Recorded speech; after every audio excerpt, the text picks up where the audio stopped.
Good morning, everybody. Welcome to Talk Tuesday for school year 2014-2015.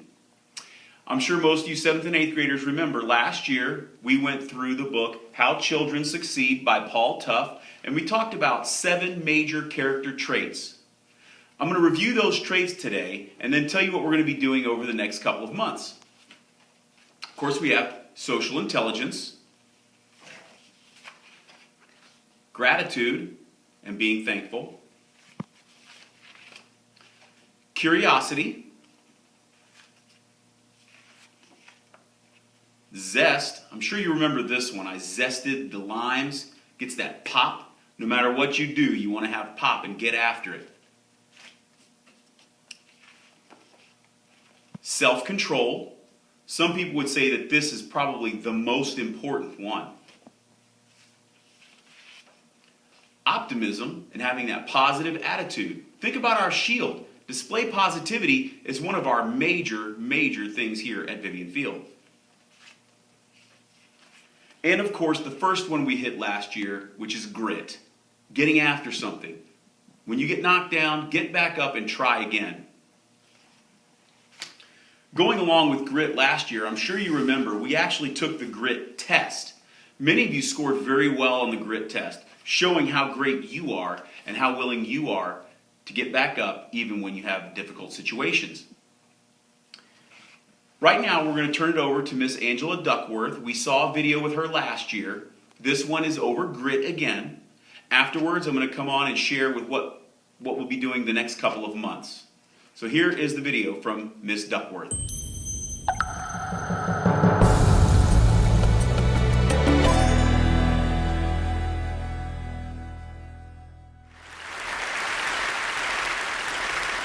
When I was 27 years old, I left a very demanding job in management consulting for a job that was even more demanding, teaching. I went to teach 7th graders math in the New York City public schools. And like any teacher, I made quizzes and tests, I gave out homework assignments. When the work came back, I calculated grades. What struck me was that IQ was not the only difference between my best and my worst students. Some of my strongest performers did not have stratospheric IQ scores. Some of my smartest kids weren't doing so well. And that got me thinking.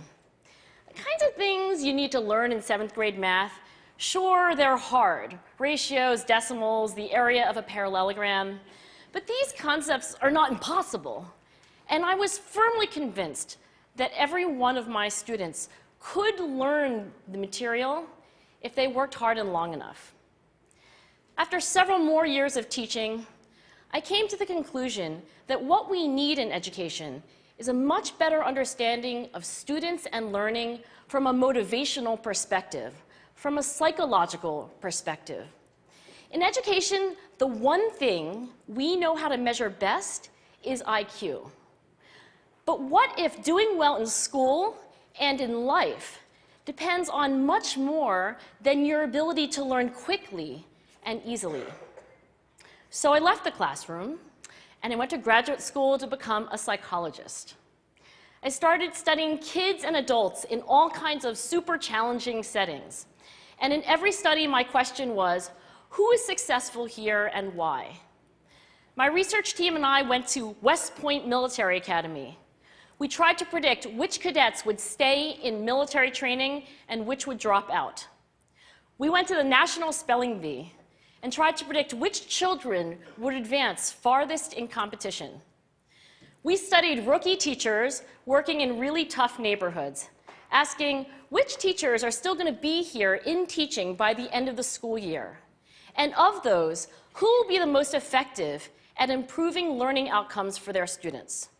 We partnered with private companies asking which of these salespeople is going to keep their jobs and who's going to earn the most money. In all those very different contexts, one characteristic emerged as a significant predictor of success. And it wasn't social intelligence, it wasn't good looks, physical health, and it wasn't IQ. It was grit. Grit is passion and perseverance for very long-term goals. Grit is having stamina. Grit is sticking with your future, day in, day out, not just for the week, not just for the month, but for years, and working really hard to make that future a reality. Grit is living life like it's a marathon, not a sprint. A few years ago, I started studying grit in the Chicago public schools. I asked thousands of high school juniors to take grit questionnaires, and then waited around more than a year to see who would graduate. Turns out that grittier kids were significantly more likely to graduate, even when I matched them on every characteristic I could measure, things like family income, standardized achievement test scores, even how safe kids felt when they were at school. So it's not just at West Point or the National Spelling Bee that grit matters, it's also in school, especially for kids at risk for dropping out. To me, the most shocking thing about grit is how little we know, how little science knows about building it. Every day, parents and teachers ask me, how do I build grit in kids? What do I do to teach kids a solid work ethic? How do I keep them motivated for the long run? The honest answer is, I don't know. What I do know is that talent doesn't make you gritty. Our data show very clearly that there are many talented individuals who simply do not follow through on their commitments. In fact, in our data, grit is usually unrelated or even inversely related to measures of talent. So far, the best idea I've heard about building grit in kids is something called growth mindset. This is an idea developed at Stanford University by Carol Dweck, and it is the belief that the ability to learn is not fixed, that it can change with your effort. Dr. Dweck has shown that when kids read and learn about the brain and how it changes and grows in response to challenge, they're much more likely to persevere when they fail because they don't believe that failure is a permanent condition.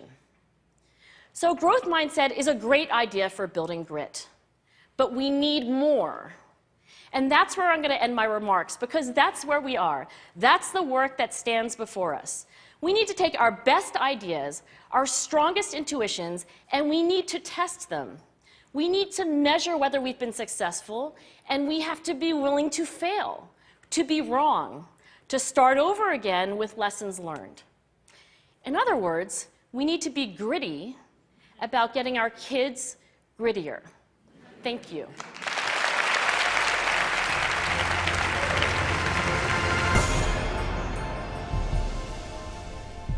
Welcome back. I hope you enjoyed that quick video from Ms. Duckworth. She did, again, talk about grit. One of her other major areas of study is under self-control.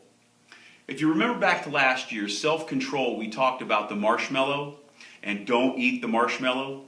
It showed the cute video with the 4 and 5-year-olds trying to resist eating the marshmallow so that they could have 2 later on.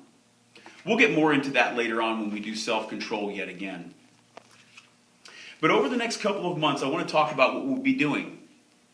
Last year, for each grade level, there was a winner for each of these 7 character traits. Every day we talk about how character counts. And again this year, we'll be giving out awards of these 7 different character traits at each grade level. Now, over the next 7 Talk Tuesdays, I'm going to bring the winners in from last year. And they're going to help me make these Talk Tuesday videos, talking about grit, curiosity, optimism, and the others.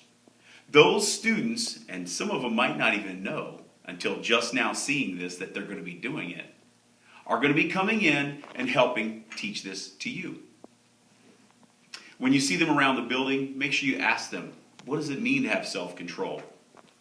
If you see me around the building, come see me. Mr. Anderson, what does it mean to be optimistic? I don't mind answering those questions. So, to recap, we are going to go over our 7 character traits over the next 7 weeks. Ms. Duckworth just gave you a quick talk about grit to remind you about things we did last year. And over the next 7 weeks, I'll be bringing last year's winners in to help make these videos and activities for the entire school. Thank you all very much. I look forward to our Talk Tuesdays this year. Hope your school year is starting off great. Take care.